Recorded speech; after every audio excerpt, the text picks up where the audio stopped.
আজ এতগুলো দিন আমাদের জুলাই শেষ হয়ে গেল, কিন্তু আমরা জুলাই বাস্তবায়ন করতে পারলাম না।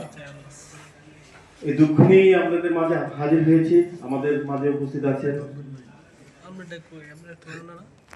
জনাব নবী মানিক, আমাদের মাঝে উপস্থিত আছেন মিরপুরের কৃতি সন্তান, ঐতিহ্যবাহী মোল্লা পরিবারের কৃতি সন্তান জনাব আফতাবউদ্দিন মোল্লা, আমাদের মাঝে উপস্থিত আছেন সুশীল ফোরামের সম্মানিত সভাপতি এবং আমার জুলাই শহীদ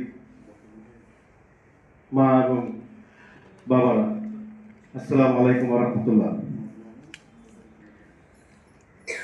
আজ আমার এখানে থাকার কথা ছিল না। 4 আগস্ট আমাকেও শহীদদের কাতারে থাকার কথা ছিল। জুলাই মাসে প্রতিটি আন্দোলনের সাথে আমি সম্পৃক্ত ছিলাম। 4 আগস্ট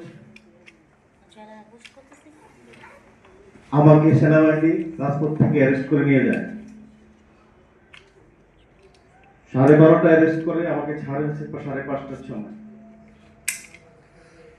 আমি আমার পেশাগত দায়িত্ব সাংবাদিকতা পালন করার প্রেক্ষিতে আমি রাজপথে ছিলাম।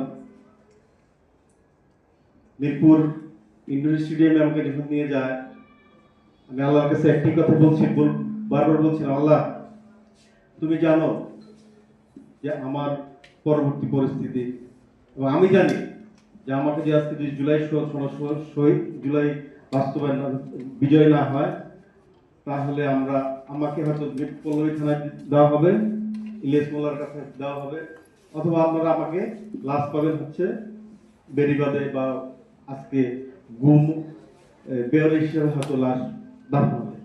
যাই হোক, নেওয়ার পরে মুরগির মতো বান দিল, মুরগি যেভাবে বান দেয় দিবসে। তারপরে ছিলাম বেশ কিছুক্ষণ। আমার ভাগ্য যে আমার কিছু আত্মীয় স্বজন আছে সেনাবাহিনীতে, তাদের কারণে হয়তো আমি মুক্তি পেয়েছি।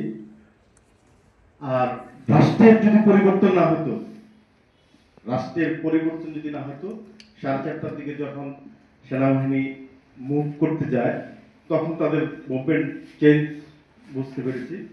আমার সাথে আচরণ, ব্যবহার, কথাবার্তা সবকিছু তাদের চেঞ্জ।